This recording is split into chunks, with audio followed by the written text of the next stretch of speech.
Swastiastu. Perkenalkan, nama saya Nemade Aprilia Dewi, nomor absen 4. Di sini saya akan mempresentasikan tugas ujian akhir semester untuk mata kuliah Sistem Informasi Akuntansi dengan dosen pengampu Ibu Ninengah Lasmini. Oke, langsung saja ke soal yang pertama. Baik, untuk soal yang pertama yaitu contoh kasus kecurangan yang berkaitan dengan siklus produksi dan cara mengevaluasi sistem pengendalian internalnya. Di sini saya mengambil contoh kasus dari PT Dirgantara Indonesia, yang dimana perusahaan BUMN yang bergerak di bidang produksi pesawat terbang pernah tersandung kasus korupsi besar yang melibatkan manipulasi kontrak produksi dan pengadaan fiktif. Dalam kasus ini, manajemen PT Dirgantara Indonesia berkolaborasi dengan sejumlah pihak swasta untuk merekayasa proyek-proyek produksi dan pengadaan yang sebenarnya tidak pernah dilaksanakan. Mereka membuat laporan palsu terkait progres produksi, pekerjaan yang seolah-olah sudah berjalan hingga pembelian bahan baku yang sebenarnya tidak ada. Dokumen tersebut sengaja disusun untuk mencairkan anggaran dari negara yang kemudian sebagian besar dana tersebut dikembalikan kepada oknum manajemen dalam bentuk komisi ilegal dan juga dibagikan kepada pihak ketiga yang turut terlibat.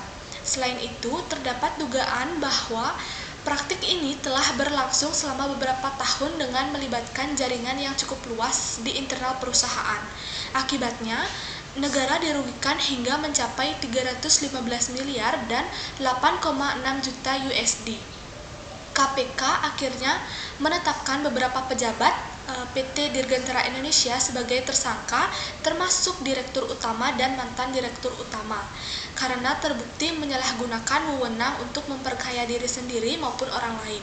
Kasus ini menjadi bukti lemahnya pengendalian internal di tubuh PT Dirgantara Indonesia, terutama dalam pengawasan proyek produksi dan pengadaan barang. Baik, selanjutnya kita akan mengevaluasi sistem pengendalian internalnya. Yang pertama yaitu ada control environment atau lingkungan pengendalian.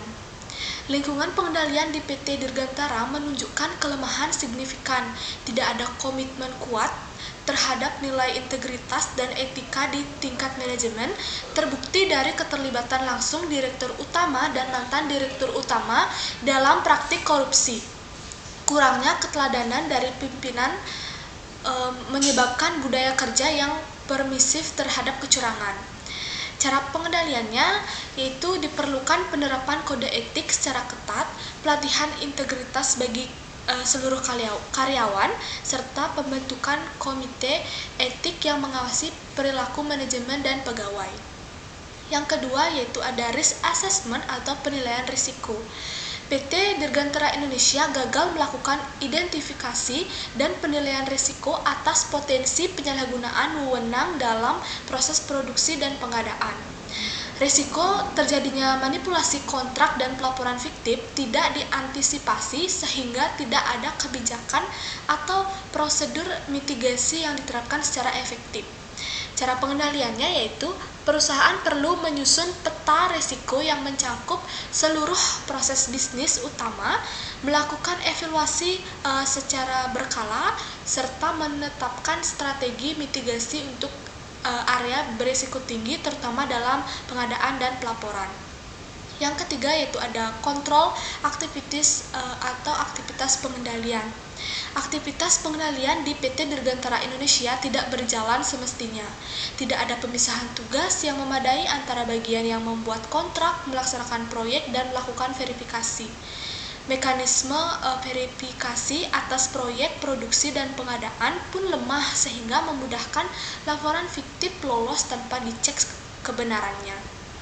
Cara pengendaliannya yaitu perlu diterapkan pemisahan fungsi yang jelas, penetapan prosedur otorisasi berlapis untuk pengadaan, serta penerapan verifikasi dokumen fisik dan bukti realisasi proyek sebelum dilakukan pembayaran. Yang keempat ada information and communication atau informasi dan komunikasi. Sistem informasi dan komunikasi dalam perusahaan tidak mendukung transparansi dan keakuratan data. Laporan terkait progres produksi dan pengadaan dimanipulasi dan tidak disalurkan secara terbuka ke pihak-pihak pengawas, termasuk internal audit dan otoritas pengendalian eksternal. Hal ini mempermudah terjadinya kolusi dan penggelapan dana. Cara pengendaliannya yaitu diperlukan penggunaan sistem informasi yang terintegrasi dan mencatat setiap transaksi secara otomatis, serta penguatan saluran komunikasi resmi dan audit trail digital agar semua aktivitas dapat ditelusuri dengan mudah. Yang terakhir yaitu ada monitoring atau pemantauan. Fungsi pemantauan di PT Dirgantara Indonesia tidak efektif. Audit internal tidak mampu mendeteksi adanya penyimpangan yang berlangsung dalam jangka waktu lama. Tidak terdapat sistem pelaporan pelanggaran yang berfungsi optimal sehingga penyimpanan tidak terungkap hingga kasus ditangani oleh KPK. Cara pengendaliannya yaitu monitoring harus diperkuat melalui audit internal yang independen dan profesional, pelaksanaan audit berkala dan insidental, serta pengadaan sistem whistleblowing yang aman, rahasia, dan responsif terhadap pelaporan pelanggaran. Baik, langsung saja ke soal berikutnya. Baik, kita langsung masuk ke pembahasan yang kedua, yaitu menjelaskan diagram arus data tingkat 0 untuk siklus produksi. Jadi diagram ini menggambarkan 4 aktivitas dasar dalam siklus produksi. Aktivitas pertama yaitu desain produk. Tujuannya adalah untuk menciptakan sebuah produk yang memenuhi kebutuhan pelanggan dari segi kualitas, daya tahan, dan fungsionalitas, sementara secara simultan meminimalkan biaya produksi. Aktivitas desain produk menghasilkan 2 output, yaitu daftar bahan baku dan daftar operasi. Daftar bahan baku adalah sebuah dokumen yang menyebutkan nomor bahan baku, deskripsi, dan kuantitas dari tiap-tiap komponen yang digunakan dalam sebuah produk. Yang kedua yaitu daftar operasi. Daftar operasi ini adalah sebuah dokumen yang menspesifikkan urutan langkah-langkah dalam membuat produk, peralatan apa saja yang digunakan, dan seberapa lama setiap langkah yang diambil. Di dalam desain produk juga memberikan data mengenai biaya perbaikan dan jaminan produk yang ada sehingga dapat berguna untuk mendesain dengan lebih baik. Aktivitas kedua yaitu ada perencanaan dan penjadwalan yang akan menerima informasi dari desain produk baik terkait bahan baku maupun daftar operasi. Nah, dalam hal ini siklus pendapatan akan mengirimkan pesanan pelanggan serta perkiraan penjualan agar dapat menjadi acuan untuk melaksanakan kegiatan produksi tersebut. File daftar bahan baku akan diambil, diupdate, dan kemudian disimpan kembali pada file.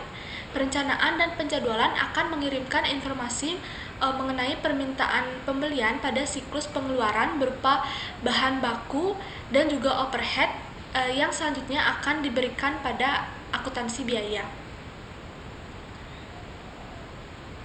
Nah, selain itu, siklus pengeluaran juga akan memberikan informasi pada file daftar bahan baku. File pesanan produksi akan diupdate pada proses perencanaan dan penjadwalan. Nah, untuk kebutuhan tenaga kerja sendiri, manajemen sumber daya manusia atau pengajian akan memberikan informasi mengenai ketersediaan tenaga kerja, dan selanjutnya perencanaan dan penjadwalan akan menerima informasi dari file barang jadi yang berasal dari proses akuntansi biaya. Selain itu, perencanaan dan penjadwalan akan memberikan informasi file work in process yang selanjutnya akan menjadi sumber informasi bagi akuntansi biaya. Langkah atau aktivitas yang ketiga yaitu operasi produk. Untuk mencapai aktivitas ini, cara yang dilakukan berbeda-beda pada setiap perusahaan. Perbedaan itu berdasarkan jenis produk yang diproduksi dan tingkat otomatisasi yang digunakan dalam proses produksi. Pada aktivitas ini, setiap perusahaan membutuhkan data mengenai 4 segi dari operasi produksinya, yaitu bahan baku yang digunakan, jam tenaga kerja yang digunakan, operasional mesin yang digunakan, dan biaya overhead produksi yang digunakan. Pada aktivitas operasi produksi akan menerima pesanan produksi, permintaan bahan baku, dan kartu pemindahan dari aktivitas perencanaan dan penjadwalan yang akan digunakan sebagai dasar dalam menjalankan aktivitas produksi. Kemudian, aktivitas operasi produksi akan memperbarui file operasi produk. Aktivitas operasi produksi juga akan memberikan informasi mengenai kartu jam kerja, kartu pemindahan, dan permintaan bahan baku kepada aktivitas akuntansi biaya. Untuk aktivitas yang terakhir yaitu akuntansi biaya. Pada aktivitas ini, bagian akuntansi membutuhkan informasi berupa daftar bahan baku, daftar operasi, dan work in process. Selain itu, bagian akuntansi juga memerlukan informasi biaya tenaga kerja dari bagian siklus manajemen sumber daya manusia atau penggajian, serta biaya bahan baku dan overhead dari bagian siklus pengeluaran. Kemudian bagian akuntansi juga memerlukan kartu jam kerja, kartu pemindahan, dan permintaan bahan baku dari bagian operasi produksi.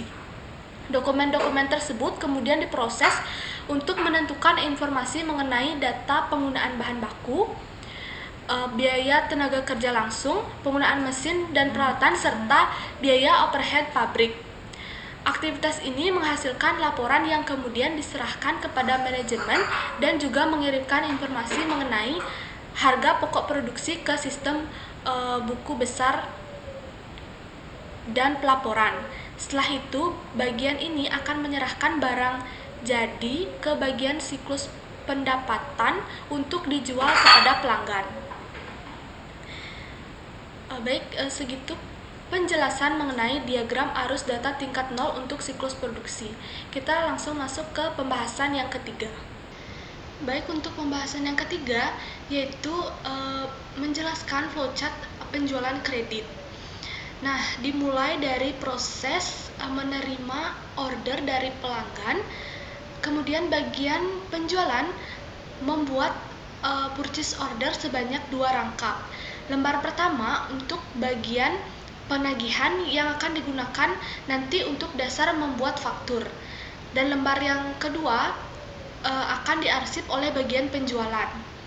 Selanjutnya, bagian penjualan akan membuat surat konfirmasi penjualan sebanyak 3 rangkap. Lembar yang pertama dikirim ke bagian gudang sebagai dasar untuk menyiapkan barang. Lembar yang kedua akan dikirim ke bagian pengiriman sebagai dasar untuk membuat surat pengiriman barang. Dan lembar yang ketiga akan dikirim ke pelanggan sebagai konfirmasi pemesanan.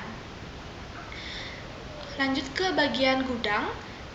Setelah menerima sales confirm, bagian gudang akan menyiapkan barang sesuai pesanan, lalu menyerahkan barang ke bagian pengiriman.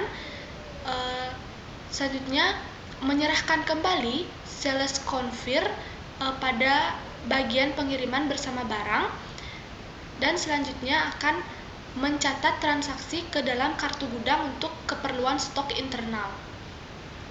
Lanjut ke bagian pengiriman. Bagian pengiriman menerima barang dan sales confirm, lalu bagian pengiriman akan membuat surat pengantar barang atau SPB sebanyak 4 rangkap. Lembar yang pertama akan dikirim ke pelanggan untuk dibawa bersama barang sebagai bukti pengiriman. Lembar yang kedua akan dikirim ke bagian penagihan sebagai dasar pembuatan faktur. Lembar yang ketiga akan dikirim ke bagian akuntansi untuk proses pencatatan penjualan. Dan lembar yang keempat akan digunakan sebagai arsip sementara untuk bukti pengiriman sudah dilakukan. Setelah itu, barang dan surat pengiriman barang diserahkan ke pelanggan. Lanjut ke bagian penagihan. Bagian penagihan akan menerima 3 dokumen, yaitu purchase order dari bagian order penjualan, surat pengiriman barang dari bagian pengiriman, dan sales confirm dari bagian pengiriman. Dokumen-dokumen tersebut akan akan digunakan untuk membuat faktur sebanyak 3 rangkap. Lembar yang pertama akan dikirim ke pelanggan sebagai tagihan atas barang yang diterima. Lembar yang kedua akan dikirim ke bagian akuntansi untuk dicatat sebagai piutang. Dan lembar yang ketiga akan digunakan sebagai arsip pada bagian penagihan sebagai dokumentasi. Selanjutnya yaitu ke bagian akuntansi. Bagian akuntansi akan menerima faktur dan surat pengiriman barang dari bagian penagihan. Berdasarkan itu, bagian akuntansi akan membuat surat penagihan sebanyak 2 rangkap. Lembar yang pertama akan dikirim ke pelanggan untuk menagih pembayaran secara resmi. Lembar yang kedua akan digunakan sebagai arsip untuk bagian akuntansi sebagai pembukuan. Baik, begitulah alur untuk penjualan kredit. Kita lanjut ke pembahasan yang terakhir. Baik, untuk pembahasan yang terakhir yaitu mengenai siklus pengembangan sistem. Jadi, untuk siklus yang pertama yaitu analisis sistem. Pada tahap ini bertujuan memahami kebutuhan sistem melalui penyelidikan awal, survei sistem yang ada, serta studi kelayakan dari aspek ekonomi, teknis, hukum, penjadwalan, dan operasional. Hasilnya berupa kebutuhan informasi dan persyaratan sistem yang harus dipenuhi. Tahap yang kedua yaitu desain konseptual. Setelah kebutuhan sistem diketahui, dilakukan identifikasi dan evaluasi alternatif desain.